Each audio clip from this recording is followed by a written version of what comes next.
नमस्कार, मैं नाज़मीन खान और आप देख रहे हैं SPN9 न्यूज़।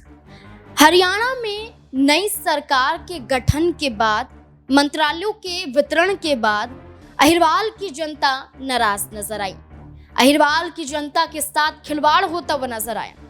अहिरवाल की जनता के लिए जिन योजनाओं को सुचारू रूप से चलाने के लिए बड़ा कदम उठाया गया था, उन योजनाओं पर ही रोक लगा दी गई।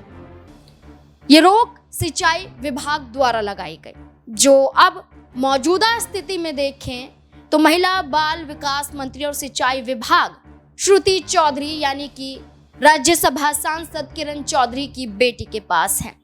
आरोप श्रुति चौधरी पर लग रहे हैं। क्या श्रुति चौधरी के द्वारा लिया गया ये फैसला क्या अब उनसे मंत्रालय छीन सकता है या फिर बड़ी मुश्किलों में श्रुति चौधरी आ सकती हैं? सूत्रों के हवाले से यही सवाल खड़े हो रहे हैं, क्योंकि 16 विकास कार्य अहिरवाल क्षेत्र में होने जा रहे थे, जो पेयजल से जुड़ी हुई समस्याओं का एक गंभीर मुद्दा था। लेकिन इन 16 विकास योजनाओं पर ये जो विकास कार्य होने वाले थे, इन पर रोक लगा दी जाती है सिर्फ और सिर्फ करोड़ों की रकम को लेकर। 31 करोड़ का कर्ज इस योजना के चलते सरकार पर आता और इसी को आधार बनाते हुए इस 16 योजनाओं पर रोक लगा दी गई। लेकिन इस योजनाओं को लाने का काम भारतीय जनता पार्टी के ही पूर्व विधायक ने किया था। नागल चौधरी से विधायक रहे अभय सिंह यादव ने एक योजना लाई, कई योजना लाए थे। उन योजनाओं में से ये 16 योजनाएं भी थी जो पानी की समस्याओं से जुड़े हुए थे और सिंचाई विभाग के अंदर ही आते हैं। और ऐसे में देखा जाए तो केंद्र सरकार की तमाम योजनाओं के अंतर्गत ये योजना भी आती है। यहाँ पर बात करें अटल भूजल योजना है, जिसके अंतर्गत इन 16 प्रोजेक्ट को लाया गया था।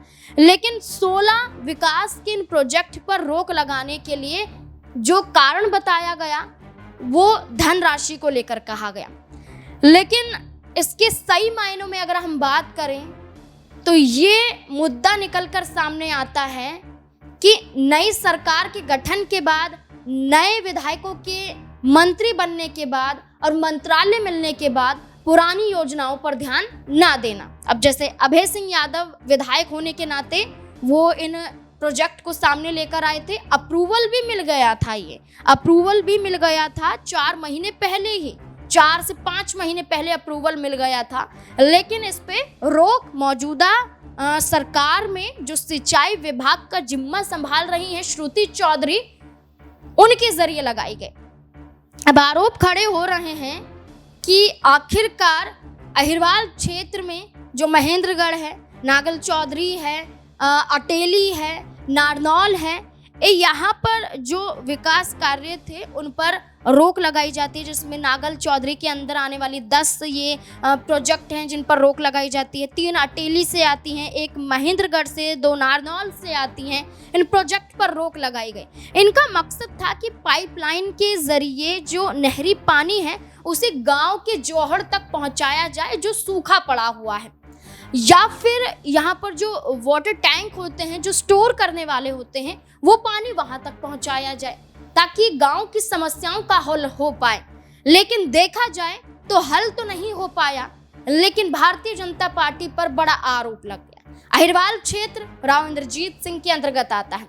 राव इंद्रजीत सिंह क्या कदम उठाएंगे? श्रुति चौधरी के खिलाफ कोई कदम उठाएंगे या अहिरवाल की जनता के लिए अपनी ही सरकार से भिड़ने वाले राव इंद्रजीत सिंह एक बार गांव की समस्याओं को लेकर, कूड़े से जुड़ी हुई समस्याओं को लेकर धरने पर बैठ जाते हैं अपनी ही सरकार के खिलाफ? अब क्या करेंगे राव इंद्रजीत सिंह? एक बड़ा सवाल बनकर रह जाता है। आपको क्या लगता है कि राव इंद्रजीत सिंह को अब दखल अंदाजी करनी चाहिए इस पूरे मुद्दे को लेकर? आपकी राय क्या बनती है? कमेंट सेक्शन में जरूर बताएं। देखते रहें SPN9 न्यूज़। धन्यवाद।